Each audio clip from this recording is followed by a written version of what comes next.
Halika guys, kain tayo. Ito yung dinner namin. Pero ako yung makikita mo lang kasi yung kapatid ko mahawak ang phone. So, ang dinner ko ito, tigkalahati kaming pakwan.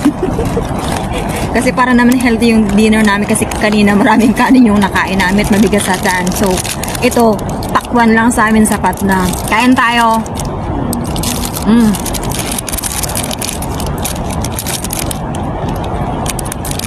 Sarap.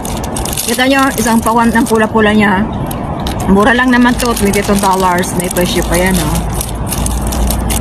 Sarap to. Sarap. Ito gawain namin ngayon bago kumain. Reds muna. Pitik-pitik muna at camera muna. Ang hirap kumita ng pera kahit wala pang keta.